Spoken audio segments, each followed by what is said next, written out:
الحمد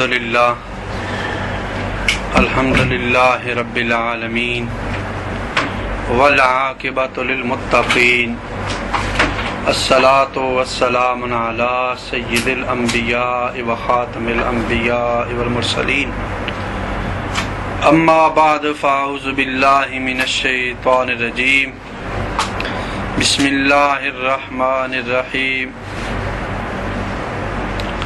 یا ایھا الذین آمنوا توبوا الی اللہ توبۃ نصوحا صدق اللہ العظیم وبلغناہ رسولہ النبی الکریم الامین قال اللہ تبارک و تعالی فی شان حبیبہ ان اللہ وملائکتہ یصلون علی النبی یا ایھا الذین آمنوا صلوا علیہ وسلموا تسلیما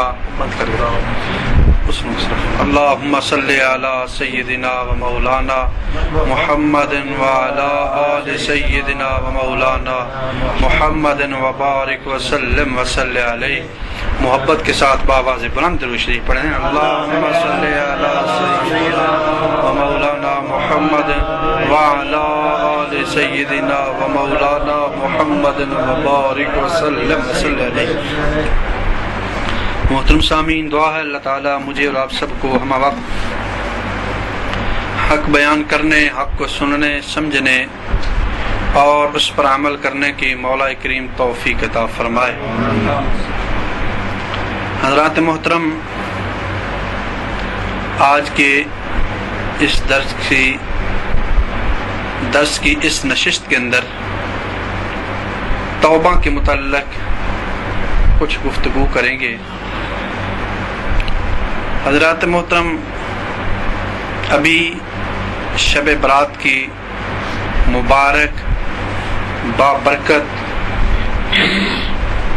رات گزری ہے، جس کے اندر اللہ جل جلالہ نے جتنی توفیق دی یا ہم نے جتنا چاہا اتنی ہم نے عبادت کی. اس لیے کہ اللہ جل جلالہ جس سے چاہتا ہے اسے اپنے گھر آنے کی توفیق عطا فرماتا ہے،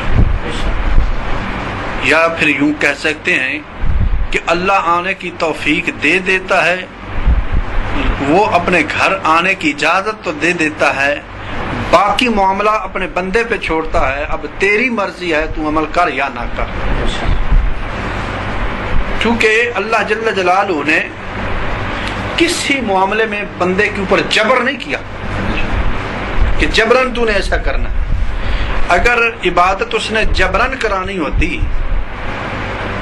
تو پھر آج دنیا میں کوئی ایسا شخص نہ ہوتا جو ہر وقت سجدے میں نہ ہوتا، ہر وقت عبادت الہی میں نہ ہوتا. ایسا کوئی شخص نہ ہوتا اگر اس نے جبرن عبادت کرانی ہوتی.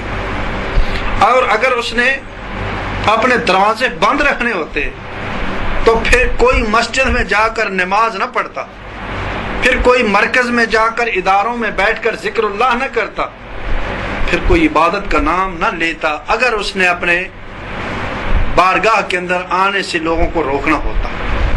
تو اب ہوا یوں، نہ وہ روکتا ہے نہ وہ مجبور کرتا ہے، بلکہ بندے کو اس نے اختیار دے دیا کہ بندہ تجھے میں نے اختیار دیا ہے، یہ چند دنوں کی یہ مہلت، یہ زندگی تجھے دے رہا ہوں، تجھے اختیار دے دیا، رزق میں دوں گا، کھانے پینے کا اہتمام میں کروں گا، تو بیمار ہوں تو تیری بیماریوں کے علاج کا اہتمام میں کروں گا. شفا کون دیتا ہے؟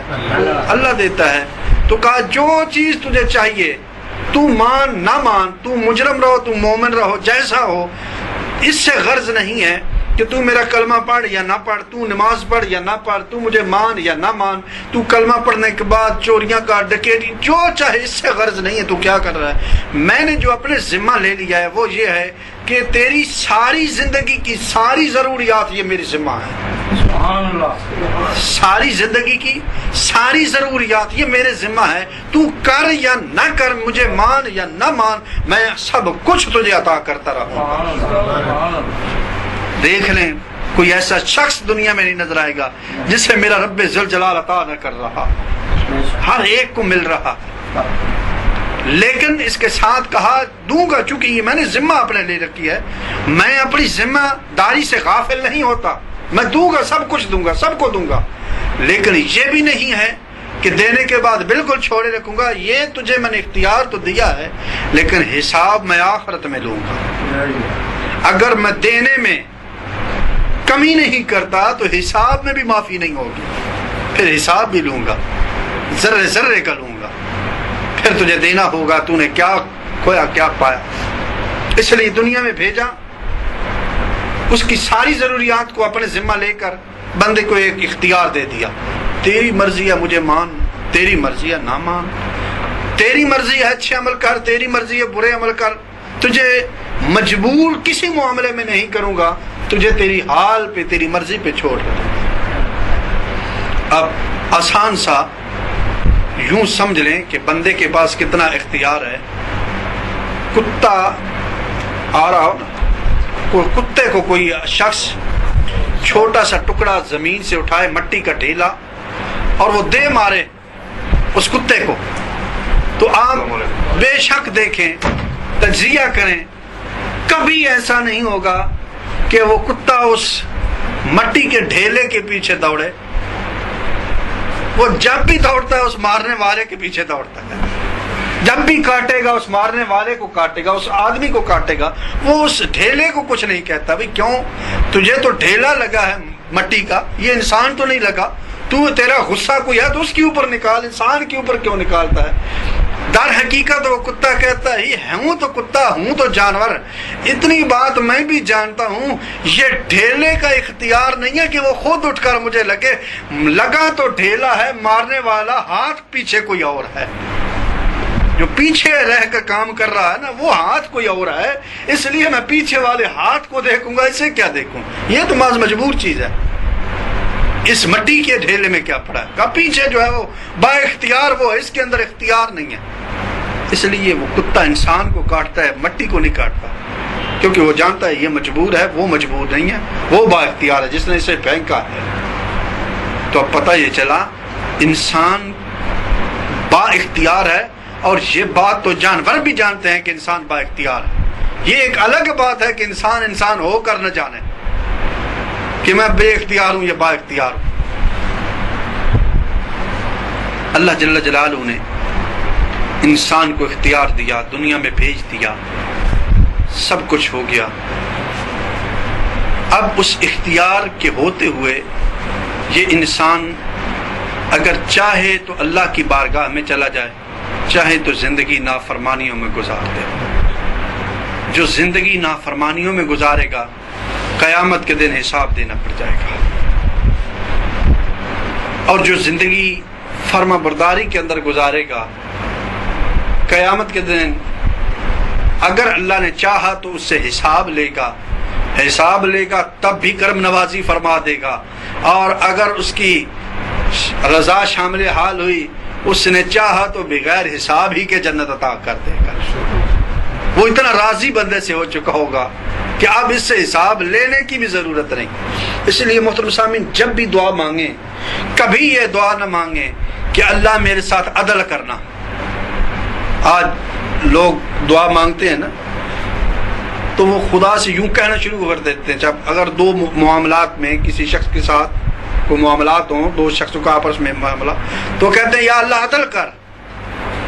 حضرات محترم، اگر اللہ عدل کرے گا تو ہم اس کے عدل کا کس طرح سامنا کر سکتے ہیں؟ اس لیے کبھی اس سے عدل نہ مانگیں، اس کا فضل مانگیں. جب بھی ہو سکے یوں عرض کرے میرے اللہ ہمارے ساتھ عدل کا معاملہ نہ کرنا، ہمارے ساتھ اپنے فضل کا معاملہ کرنا.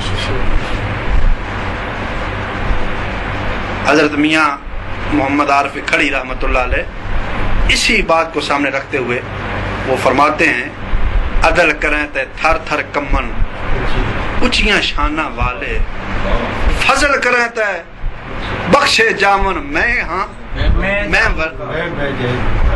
اوگن ہارے. یعنی میرے جیسے گناہگار بھی تیرے فضل کے اوپر بات آئے تو سب ہی پار ہے. اور اگر عدل کے اوپر بات آ جائے تو بڑے بڑے جو عملوں والے ہیں ان کو روک لیا جائے گا۔ حضرات محترم،